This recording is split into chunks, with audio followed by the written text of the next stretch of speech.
Hello everyone, welcome back to my channel. Last व्हिडिओमध्ये तुम्ही बघितलंच असाल, आम्ही योसेमिटी नॅशनल पार्क कवर केलं आणि यावेळेस आम्ही जाणार आहे इथल्या फेमस अशा लेक टॅहोला. तर योसेमिटी नॅशनल पार्कवरनं आम्ही टिओगा पास कवर केला आणि त्यानंतर आम्ही चाललेलो आहे लेक टॅहोला.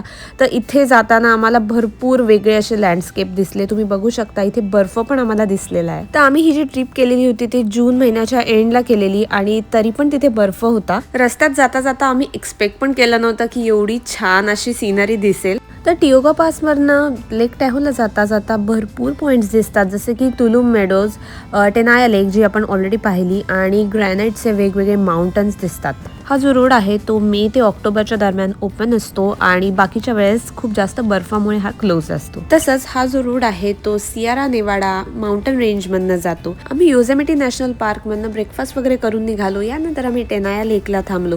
सो बरेचसे स्पॉट्स आम्ही असे रस्त्यामध्ये कव्हर केले. टोटल आमचा रस्ता 4 ते 5 तासांचा होता. आम्हाला जायचं होतं कार्सन सिटीला. सो आमचा असा प्लॅन होता की आजचा दिवस आम्ही पूर्ण ट्रॅव्हलिंगमध्ये कव्हर करू आणि संध्याकाळी कार्सन सिटीच्या हॉटेलमध्ये आम्ही चेक इन करणार होतो. हॉटेलमध्ये चेक इन केल्यानंतर आम्ही कार्सन सिटीचं डाऊनटाऊन बघायला आलो होतो. तर आम्ही आमचं हॉटेल एकदम मेन एरियामध्ये घेतलं होतं आणि आमच्या हॉटेलमध्ये आम्हाला ब्रेकफास्ट पण इन्क्लुडेड होता. सो सकाळी आम्ही फटाफट ब्रेकफास्ट करून निघायचं ठरवलेलं. तर कार्सन सिटी ही नेवाडा स्टेटची कॅपिटल आहे आणि नेवाडा असल्यामुळे इथे सगळीचकडे कसिनोज आहेत. तर ते बघत बघत आम्ही थोडासा वॉक केला आणि तिथेच जवळच्या रेस्टॉरंटमध्ये डिनर पण केला. Good morning guys. तर हा आहे आमचा नेक्स्ट डे आणि हा आहे लेक टॅहोला जाण्याचा दिवस. तर फायनली ती लेक आम्ही बघणार आहोत. तर ब्रेकफास्ट करून आम्ही आमचं ट्रॅव्हलिंग स्टार्ट केलं होतं आणि कार्सन सिटीपासनं लेक टॅहो साधारण 30 माइल्सच्या आसपास आहे. लेक टॅहो हे कॅलिफोर्निया आणि नेवाडा या 2 स्टेटच्या बॉर्डरवर आहे. तसंच अमेरिकेमधली ही सेकंड डीपेस्ट लेक म्हणून ओळखली जाते. याचं पाणी खूप क्रिस्टल क्लिअर आहे आणि तुम्ही बघू शकता एकदम ब्ल्यू कलरचं असं सुंदर पाणी आहे. त्यामुळेच हा लेक वॉटर स्पोर्ट्ससाठी, हायकिंग, स्कीइंग आणि टुरिझमसाठी फार फेमस आहे. लेक टॅहोचे 2 मेन स्पॉट्स आहेत, ते म्हणजे नॉर्थ साईडचं इन्क्लाइन विलेज आणि साऊथ साईडचं एमराल्ड बे. सो तुम्ही एका पॉईंटपासून स्टार्ट करून पूर्ण लेकचा लूप कव्हर करू शकता. तर आम्ही स्टार्ट केलेला आहे लेक टॅहो सिनिक ओव्हरलुक पासून. तर हा ओव्हरलुक पॉईंट बराच वर आहे, त्यामुळे इथनं लेक टॅहोचा वाईड असा व्ह्यू दिसतोय. लेक टॅहोला खरं तर उन्हातच बघण्यात मजा आहे, कारण जेव्हा इथे ऊन असतं तेव्हाच याचं पाणी छान ब्ल्यू दिसतं.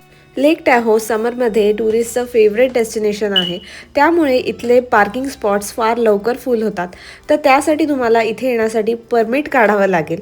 आमच्याकडे परमिट नव्हतं अनफॉर्च्युनेटली, त्यामुळे आम्ही इन्क्लाइन विलेजच्या पार्किंगमध्ये आमची गाडी पार्क केली आणि त्यानंतर आम्ही इथली बस म्हणजे शटल सर्व्हिस यूज केली.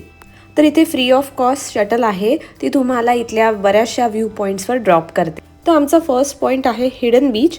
तर पार्किंगपासनं हा बीच जस्ट 15 ते 20 मिनटं अशा वॉकिंग डिस्टन्सवर आहे. जर तुम्हाला बस नाही मिळाली तर तुम्ही इथे वॉक पण करत येऊ शकता. लेक टॅहोवर पार्किंगचा सगळीकडेच खूप प्रॉब्लेम आहे, त्यामुळे मला असं वाटतं एकदा पार्क केल्यानंतर इथली शटल सर्व्हिस यूज करणं सगळ्यात बेस्ट आहे. हिडन बीच हे लेक टॅहोमधलं एक खूप सुंदर आणि खूप कमी लोकांना माहीत असलेलं हे ठिकाण आहे. आय थिंक सोशल मीडियामुळे आता हे ठिकाण बरंच फेमस झालेलं आहे, पण येस, हे खूप हिडन जेम आहे असं मला वाटतं. तर आम्ही इथे छोटासा वॉक करत खाली चाललेलो आहे बीचजवळ आणि हा जो रस्ता आहे तो स्ट्रोलर ॲक्सेसेबल पण आहे. तुम्ही बघू शकता आमच्याकडे स्ट्रोलर पण आहे. आणि लेक टॅहोला येताना जेवढ्या कार्स आम्हाला दिसल्या त्या मानाने या हिडन बीचवर खूपच कमी लोक होते. सो आम्हाला इथे खूप अमेझिंग वाटलं आणि खूप शांततेत आम्ही मस्त इथे टाईम स्पेंड केला. आणि फॉर्च्युनेटली आमच्या वेळेस सनी वेदर होतं, त्यामुळे इथल्या पाण्याचा कलर इतका मस्त ब्ल्यू दिसत होता आणि एकदम क्रिस्टल क्लिअर वॉटर दिसत होतं. आम्ही जेव्हा ही ट्रिप प्लॅन करत होतो तेव्हा आमची अशी खूप इच्छा होती की आम्ही इथे कयाकिंग करावं. तर इथे तुम्हाला ट्रान्सपरंट कयाक्स पण मिळतात, फक्त तुम्हाला इथे ॲडव्हान्स बुकिंग करावं लागतं आणि त्या बुकिंगसाठी तुम्हाला पहिले इथलं सँड हार्बर स्टेट पार्कचं परमिट काढावं लागतं. पण अनफॉर्च्युनेटली ते आम्हाला मिळालं नाही, त्यामुळे आम्हाला इथे कयाकिंग करता आलं नाही. एनिवेज, आम्ही डोळ्यांनी आनंद घेतला आणि खूप एन्जॉय केलं. बाय द वे, इथलं पाणी खूप जास्त थंड होतं, पण तरी पण काही लोक इथे स्विमिंग करत होते. बीचवर इथे खायला काहीच मिळत नाही, त्यामुळे आम्ही आमचे सँडविचेस पॅक करून आणलेले होते. सो आम्ही तिथे बसलो, आमचं जेवण केलं. आम्हाला इथे एक वॉटर स्नेक पण दिसला. तुम्ही बघू शकता हा छोटासा ब्लॅक कलरचा स्नेक. सो मी थोडंसं बघूनच पाण्यामध्ये जात होती. तर लेक टॅहो तुम्हाला एक्सप्लोर करायचं असेल तर इथे बरेचसे हायकिंग ट्रेल्स आहेत. लोक इथे हायकिंग ट्रेल्स खूप एन्जॉय करतात. आमच्याकडे इथे फक्त 2च दिवस होते, आजचा आणि उद्याचा दिवस. सो आज आम्ही फक्त इन्क्लाइन विलेज एक्सप्लोर करायचं ठरवलं होतं.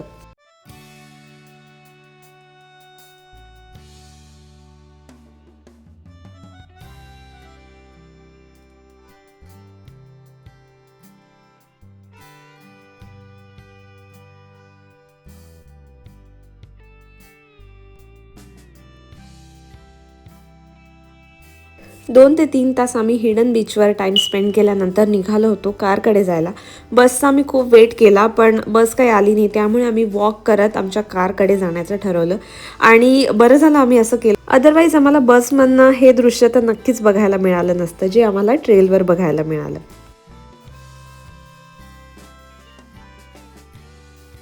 यानंतर आम्ही निघालो होतो आमच्या नेक्स्ट स्पॉटकडे, ते म्हणजे Sand Harbor State Park beach. Evening time असल्यामुळे आम्हाला इथे पार्किंग स्पॉट मिळाला. तर हा स्पॉट आम्हाला बघायचाच होता, कारण की हा इथल्या फेमस डेस्टिनेशन पैकी एक आहे. हा बीच लेक टॅहोच्या पोस्टकार्ड व्ह्यू साठी फार फेमस आहे. तर फायनली आलेलो आहे आम्ही बीचवर आणि मला असं वाटतं hidden beach was better than this. Anyways आम्हाला इथले दोन्ही डेस्टिनेशन खूप आवडले आणि ब्ल्यू पाणी बघून आम्ही खूप सॅटिस्फाईड होतो. आणि एवढंच नाही तर जाता जाता आम्हाला सनसेट दिसला. And just look at the colours, केवढे ब्युटिफुल दिसत आहेत. सनसेट बघण्यासाठी आम्ही एका स्पॉटवर 5-10 मिनिट थांबलो, शांतपणे बघितलं. एका रेस्टॉरंटला आम्ही डिनर केला आणि निघालो होतो आमच्या हॉटेलकडे जायला.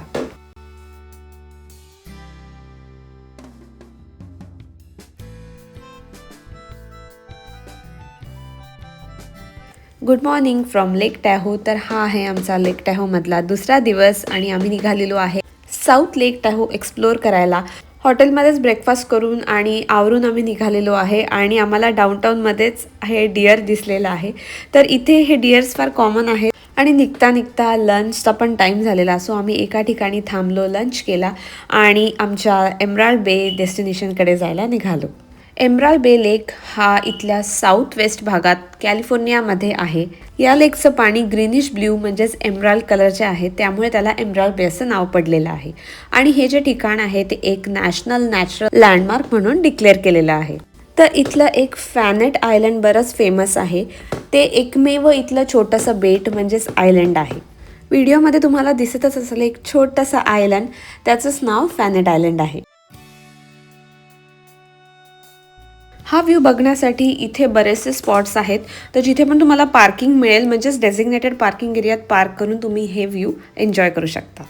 इथे व्हिजिट करण्याचा सगळ्यात बेस्ट टाईम आहे मे ते ऑक्टोबर, कारण की थंडीमध्ये इथे स्नोफॉल वगैरे होतं आणि खूप फ्रीजिंग टेम्परेचर असतं. इथले बरेचसे स्पॉट्स फेमस आहेत, जसं की Emerald Bay lookout, Eagle Falls trail, Viking home view point. तर यापैकी आम्ही काही पॉईंट्स कव्हर करायचे आज ठरवलेले आहेत.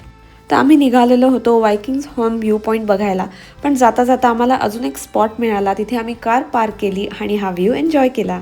परत एकदा तुम्ही माझ्या मागे बघू शकता फॅनेट आयलंड. तर हे लेक टॅहोमधलं एकमेव नॅचरल आयलंड आहे आणि या आयलंडवर छोटंसं टी हाऊस आहे. इथे जायचं असेल तर तुम्हाला बोटने जावं लागतं किंवा तुम्ही कायाकिंग करत पण जाऊ शकता.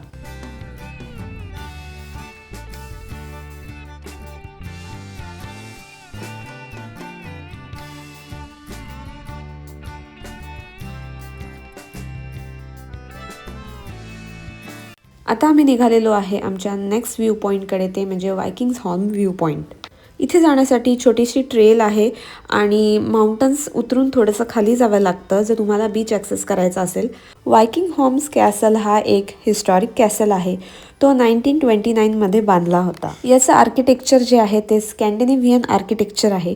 समरमध्ये तुम्ही इथे आज जाऊ शकता आणि या कॅसलची टूर करू शकता. आम्हाला खाली उतरायला थोडासा उशीर झाला होता आणि कॅसल बंद झाला होता आणि बाय द वे या कॅसलचं थोडंसं काम चाललेलं होतं, सो आम्हाला आतमध्ये जाता आलं नाही. आलेलो आहे वायकिंग शॉप कॅसलला. आय डोंट नो काय नाही, 1 माईलची ट्रेल होती पूर्ण वरनं खालपर्यंत आणि इथे हा बीच पण आहे. हा बीच हाच तो आयलंड आहे जो आपण वरनं बघितलेला आणि आता आम्ही हाईक करत खाली आलेलो आहे.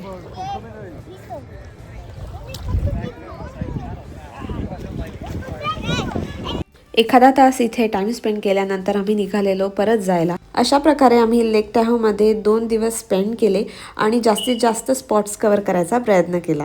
असा होता माझा लेक टॅहोचा व्लॉग. आम्ही एमराल्ड बे ते इन्क्लाइन विलेज अशा बऱ्याच डेस्टिनेशनला भेट दिली आणि भरपूर गोष्टी कव्हर करायचा प्रयत्न केला. व्हिडिओ तुम्हाला आवडला असेल तर नक्कीच लाईक करा, शेअर करा, सबस्क्राईब करा माझ्या चॅनलला. भेटू नेक्स्ट व्हिडिओमध्ये. बाय.